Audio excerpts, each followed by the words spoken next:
हा शब्द फार महत्त्वाचा. गुरुकृपा.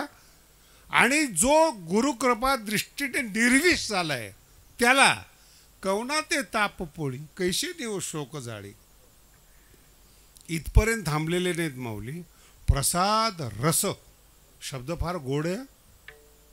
जर दृष्टीने कृपा केली त्या माणसाचा चेहरा प्रसाद रस कल्लोळी. कल्लोळ म्हणजे लाट.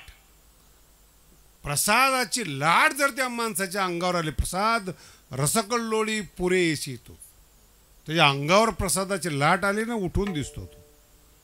नाही तर काय काही महाराज लोक महाराज कायम दहाव्याला गेलेले दिसतात. त्यांचे चेहरे पाहिले ना परमार्थात येणारे माणसं बंद पडतील असा परमार्थ नको. इतके कठीण चेहरे. मी तर 10 हात लांब असतो त्यांच्यापासून. आणि ते मला विचारतात महाराज ते तुम्ही नियम वगैरे पाळत नाही. तुमच्याकडे पाहून कळतं आम्हाला. जे आयुष्यभर पाळलंय त्याचा परिणाम शोक जाळी. निवृत्ती महाराज सुरुवातीला होते, नुकतीच प्रसिद्धी चालू होती त्यांची, तर आम्ही गडावर कीर्तन ठेवलं होतं. त्यावेळेस ते नुकतीच कीर्तन करत होते आणि थोडंसं त्यांच्या टेक्निकनी करत होते. आणि ही टेक्निक संप्रदायाला हजम झाली नाही. मला सगळे लोक म्हणायचे ते अभंगावर बोलतात.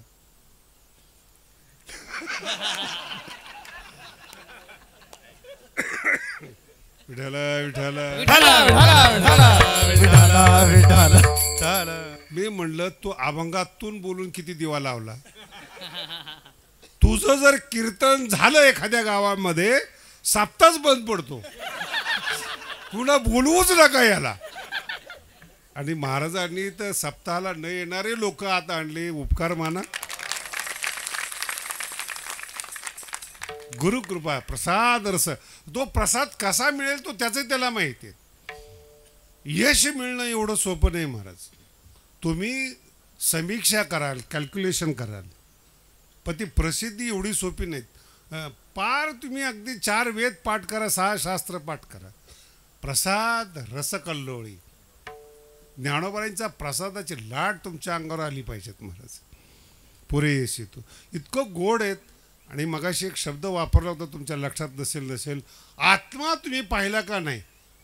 आत्म्याचं नाव ऐकलं पण सुख आलेलं नाही. ज्ञानोबांनी असा जोक केला या ओवीमध्ये. प्रत्येक ज्योतीची ओवाळणी आई आपल्या मुलाला ओवाळते. नाही कळालं. भाग्यवान आहेत बरं का अशी आई मिळणं. मुलाला ओवाळणं. प्रत्येक ज्योतीची ओवाळणी करीशी, मन पवनाची खेळणी करीशी. आणि हे जे वेदांती लोक, योगी लोक, साधना करणारे लोक आहेत ना, आत्मसुखाच्या मागं लागणारे, ती ही कृपादृष्टी काय करते बघ. आत्मसुखाची बाळलेणी. याच्यातच सगळं आलंय बरं का. हे मोठे मोठे तपस्वी ज्ञानी आत्मसुख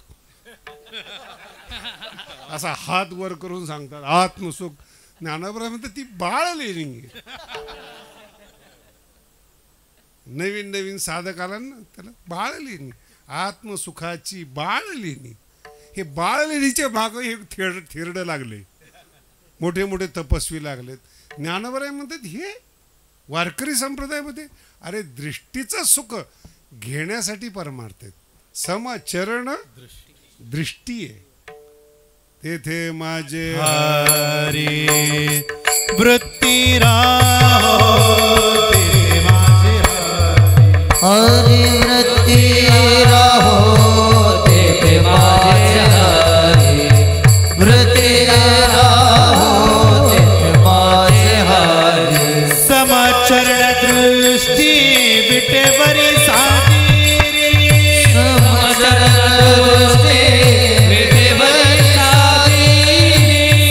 चरण दृष्टी विटेवरी साजेरी.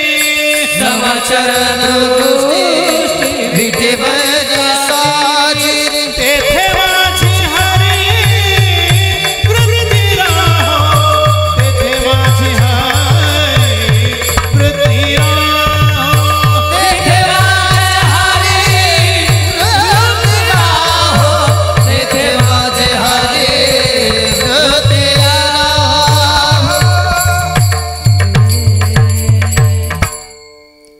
आपली दृष्टी केली, काय करणार त्याला.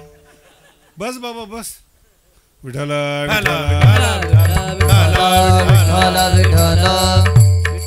फार गोड शब्द आहेत. परमार्थ कर म्हणून मी पहिल्यांदा शब्द सांगितला तुम्हाला की जेव्हा तुम्ही जन्माला येता नेमकं काय केलं पाहिजे हेच कळत नाही लोकांना. गुरु करतात, गुरु कृपेच्या मागे जातात आणि जी गुरु पैसे घेऊन कृपा करतात त्यांना जास्त मोठं मानतात. परमार्थात आणि ज्ञानेश्वरीमध्ये दृष्टीला महत्त्व आहे. आणि जो साधक जेव्हा परमार्थामध्ये येतो, हे जे ज्या ज्या मोठ्या मोठ्या तपस्वी लोकांना, ज्ञानी लोकांना ज्या आत्मसुखाच्या मागे आहेत, ज्ञानोबा आपल्या मुलाला श्रीमंत आहे ना, ज्ञानोबा आहे ऐश्वर्य संपन्न ज्ञानोबा आहे, मग तपस्या करून जे त्यांना मिळत नाही, आत्मसुखाची बाळलेणी लिहावीस. दृष्टीवर का गुरु नाही. वव्या व्यवस्थित डोक्यात बसवा. गुरुकृपा दृष्टीचं वर्णन आहे. दृष्टीनं आत्मसुखाची बाळलेणी लिहावीशी. 17 वियेचे स्तन्य देशी पोषकता आहेत. अनुहाताचा हल्लरुगाशी अंगाई. आणि काय इतकं सुंदर आहे बा शेतकरी. मी हे ओव्यात मला असं रस्त्याने चालताना दिसतात. शेतकरी माणसं बघा तुम्ही, काम करायचं असलं ना तसं 2 झाडाला धोतर बांधतात, नाही तर साडी बांधतात आणि त्यात मुलगा ठेवतात 2 झाडाच्या, आणि मग त्याला झोका देतात. ज्ञानोबा म्हणतात माझा जो साधक आहे ना परमार्थातला, प्रेमपथावरचा साधक, हृदयाकाश पडलं की परियेदेसी. परियेदेसी म्हणजे झोका देणे. जो परमार्थातला साधक आहे ना त्याला डोळ्यांनी, दृष्टीने हृदयाकाश, हृदयरूपी आकाशामध्ये बांधून दृष्टी त्याला झोका देते. हृदयाकाश पडले की परियेदेसी, आणि मग ते निसतं. विठ्ठल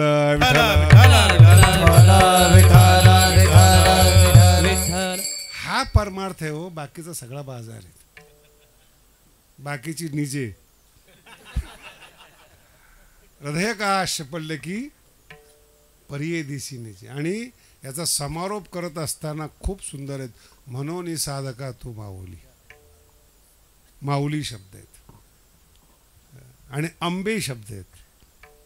काय एक एक शब्द आहेत ज्ञानोबारांचे. म्हणून साधका तू माऊली. ही ओवी समजून घ्या बरं का डोक्यात. म्हणून साधका तू माऊली, पिके सारस्वत तुझी या पाऊली. या कारणे मी सावली, आईची सावली, गुरुकृपा दृष्टीची न संडी तुझी. विठ्ठल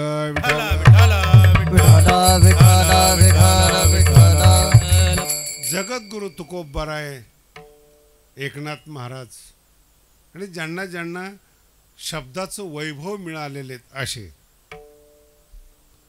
कसं मिळालं वैभव?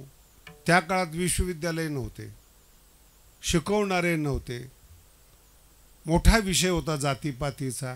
अमक्याने शिकावा असा व्यवहार 400 वर्षापूर्वी केला जायचा. आणि त्या काळामध्ये यांच्या मुखातून जे शब्द निघायचे, नामदेव महाराज, नाथ महाराज, एकनाथ, कशी निघायचे?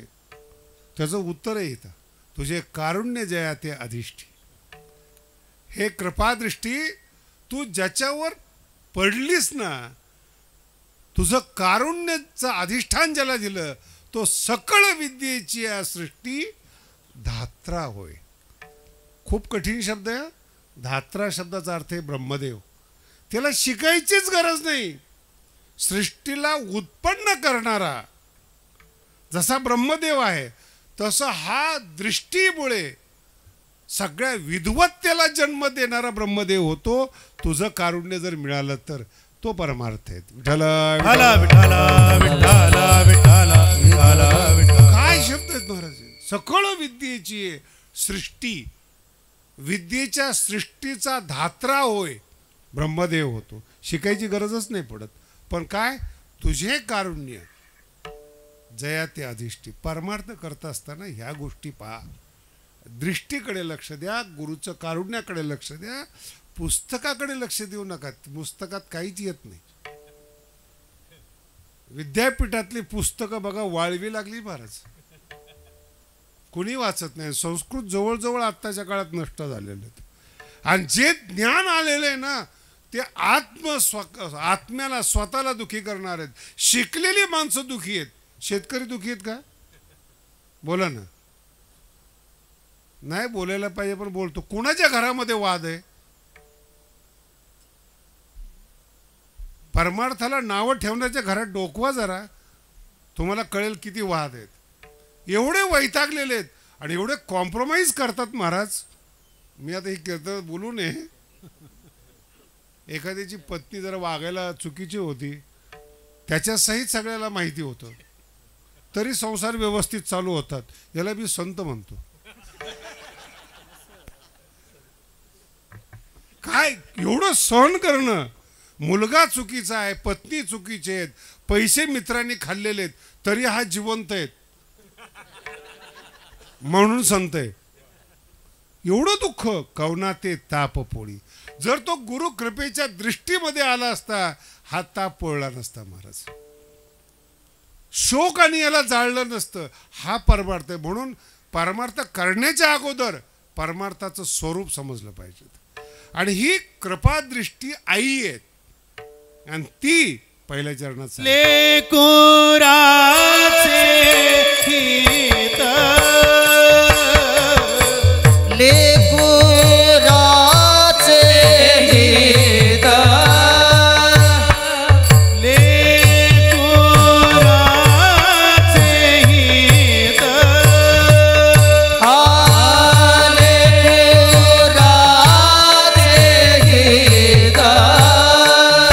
वाहे माऊलीचे चित्त, वाहे माऊलीचे चित्त, वाहे माऊलीचे चित्त,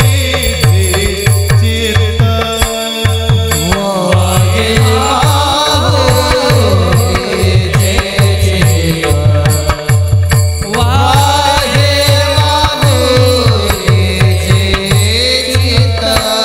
लेकुराचे हित, वाहे माऊलीचे चित्त, वाहे माऊलीचे चित्त, वाहे माऊलीचे लेकुराचे हित, वाहे माऊलीचे चित्त, वाहे माऊलीचे चित्त, वाहे माऊलीचे चित्त.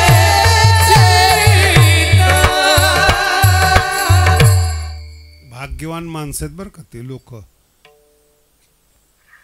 की ज्यांच्या हिताचं चिंतन आई आणि गुरु करतात. हा अर्थ आहे याचा. लेकुराचे हित चित्त वाहे. आणि हे जगात शक्य नाही.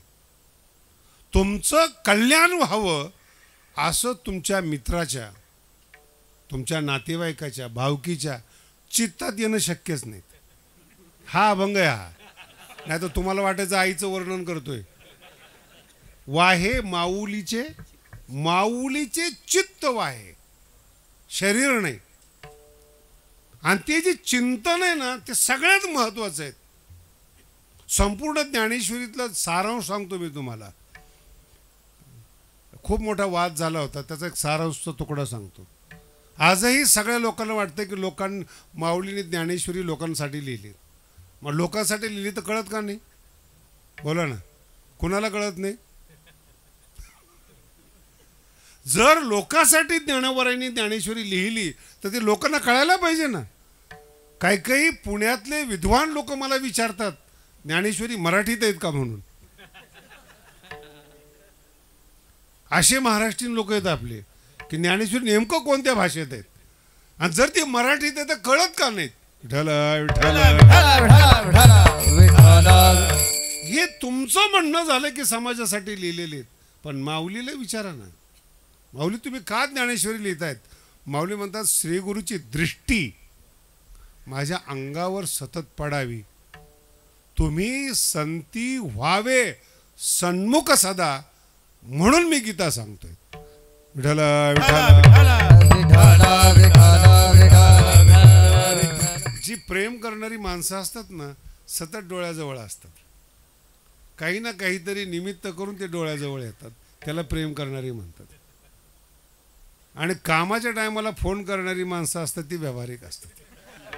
त्यांना अगोदर ते तुमची तब्येत विचारतात. एक तर 2 वर्षांनी पहिल्यांदा फोन, आणि 2 वर्षांनी फोन केल्यानंतर विचारतात तब्येत कशी आहे. 2 वर्षानंतर विचारतात ना तब्येत कशी. त्याच्यात ॲक्सिडेंट होऊन पाय टीट होऊन बरा झालेला असतो हा. मग तो म्हणतो हा व्यवस्थित आहे. अरे वा छान वाटलं, थोडं काम होतं. तुम्ही खरं कामाचीच आहे तो, नाही कळालं. कामाला मांडणारे आहात, कामाचे आहात, कामातून गेलेले आहात. विठ्ठल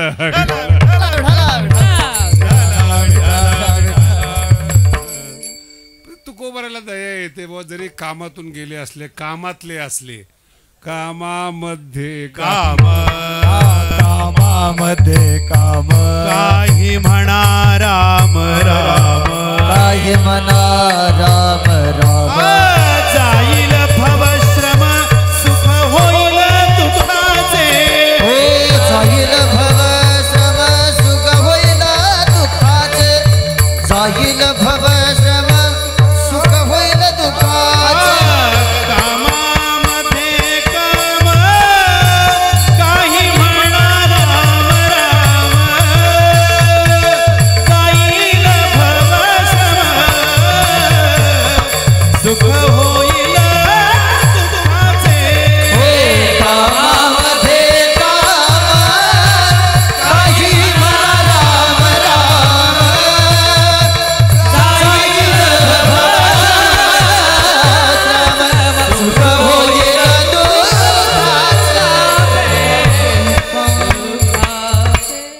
काहीतरी काम आहेत म्हणून आपल्याशी कॉन्टॅक्ट करणं. कुणी असो जगातलं, विद्वान असो, श्रीमंत असो, सामान्य असो, राजकारणी असो, विषय संपला. पण दृष्टीतून समजून घेणारा, दृष्टीतून कारुण्याचा वर्षाव करणारा हा श्रीगुरू असतो. आपण तिथं जात नाहीत. आणि संपूर्ण ज्ञानेश्वरीचं हे सार आहेत, गुरुच्या दृष्टीत राहिलं पाहिजे. तुम्ही संत माझी कडा, काय शब्द आहेत महाराज. दिठीचा कराल बहुडा. ज्ञानोबांनी असं कधी म्हणलं नाही की मला शास्त्र द्या, सिद्धांत द्या, भाषा द्या, हे असं नाही म्हणत ज्ञानोबा आहे.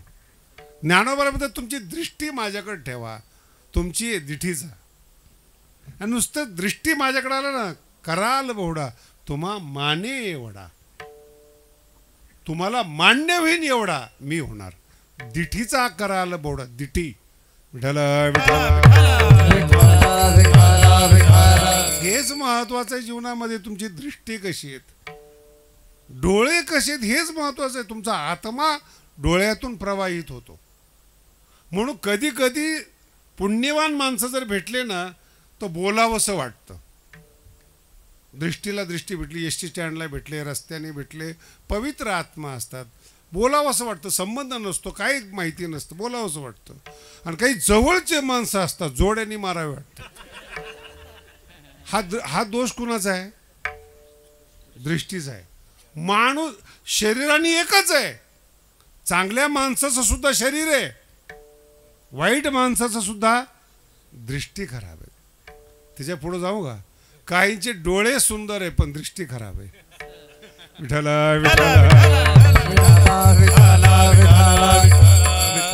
आणि दृष्टी खराब आहेत, आयुष्य खराब आहेत.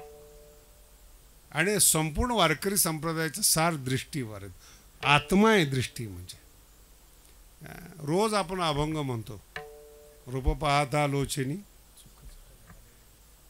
कशामध्ये रूप पाहता? लोचनी शब्दाचा अर्थ डोळा, आणि लोचनी शब्दाचा डोळ्यामध्ये. रूप येवोनी डोळा बैसले हो. रूप येवोनी, दृष्टी चांगली पाहिजे हो. देव कुठेही पाहायचा असतो का? सगळे अभंग पहा. तो का म्हणे माझे हेची सर्व सुख पाहीन. पाहीन म्हणजे दृष्टी. काय पाहीन? भगवंताला पाहीन, सुंदर ते ध्यान पाहीन, समचरण पाहीन. डोळा तर तुमचा आत्मा आहे. आणि नेमकं आपल्या बाबतीमध्ये हे होतं, तो कसा आहे? अरे डोळे बघ ना कसे आहेत.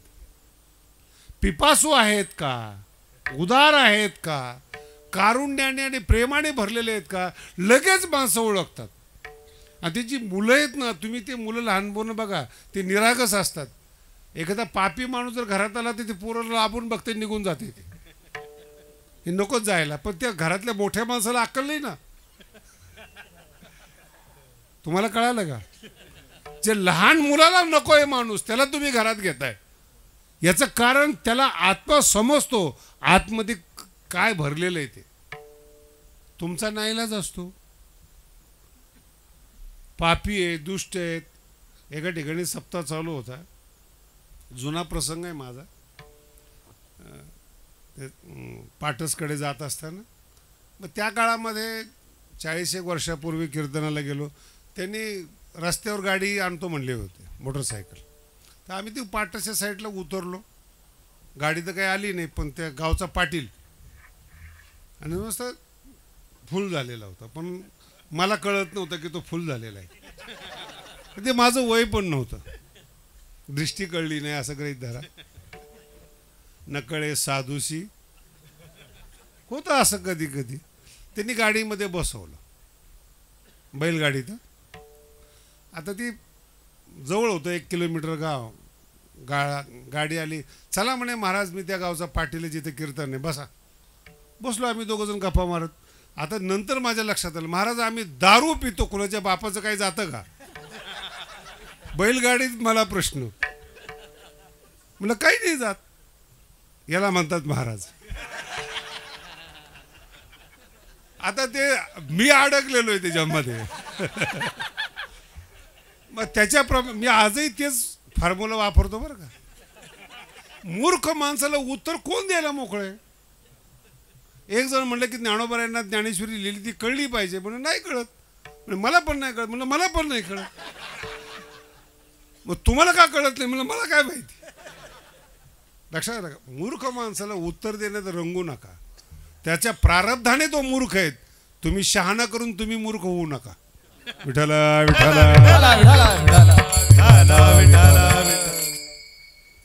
मग ते गप्पा मारत त्याच्या अनुकूल बोलत बोलत गेलो. कीर्तनाला गेलो. लोक आले न्यायला. त्या दिवशी तो कीर्तनाला आला. कधीच कीर्तनाला न येणारा पाटील त्या दिवशी तो कीर्तनाला आला. आता कीर्तन चालू आहे, सगळं चालू आहे, कीर्तन झालंय, हजारो माणसं कीर्तनाला आलेली, त्याची दखल नाही घेतली कोणी. जो न येणार आहे त्याची दखल. सगळेजण त्याला विचारतायत, पाटील तुम्ही आज कीर्तनाला कसे?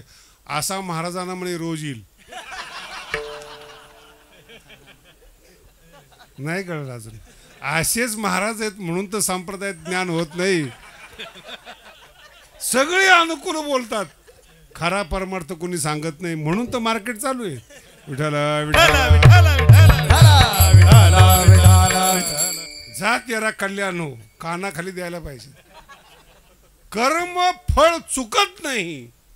आणि हा आशीर्वाद देणारा मूर्ख कोण आहे? लक्षात येते? वारकरी संप्रदायात श्रीमंत लोक का येत नाहीत? त्याचं हे मूळ आहे. कोणताही कीर्तनकार तावीज देत नाही ना आशीर्वाद देत नाही. कर्मफळ भोगावंच लागतं. हा सिद्धांत आहे भगवान कृष्णाचा, ज्ञानोबरायांचा. जर कर्मफळ भोगावं लागतं, आशीर्वादाचा व्यवसाय का करता? का मार्केटमध्ये लोकांना पाप करायला लावतात तुम्ही?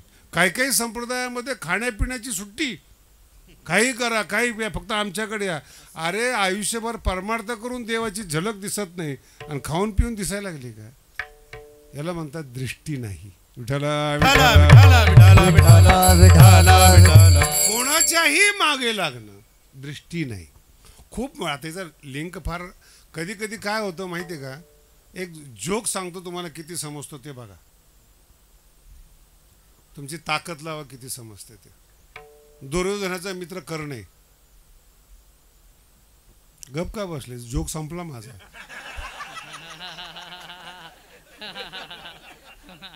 न्यायाचार्य असंच आहे का? नाही कळला ना? दुर्योधनाचा मित्र कोण आहे? नाही जो कळला, पुन्हा उलगडून सांगतो तुम्हाला. आंधळ्याचा पोरगा आणि सूर्याचा पोरगा याची दोस्ती होत असती का? कर्ण कुणाचा मुलगा आहे? सूर्यपुत्र. आणि दोस्त कोण? आंधळ्याचा पुत्र, कधी दोस्ती होती का? झाली तर पराजय होतो, दोघांचाही होतो. नीट आहे का? कर्णामध्ये देवाचा उदार गुण आहेत, उद्धार नाही झाला. संत कर्णाची बाजू घेतात कारण की तो आंधळ्याशी दोस्ती करतो. मी वारकऱ्यांना बोलतोय, हे मित्रता करत असताना, दोस्त करत असताना, कोणाजवळ राहत असताना आपली लायकी आणि त्याची लायकी पहा. दुर्योधन कधीही कर्णाला चांगलं शिकवणार नाहीत. त्यांनी राज्य जरी दिलं तरी ते वापरणार. आणि जुन्या काळापासून आतापर्यंत प्रथा आहेत, पब्लिकला फुकट द्या,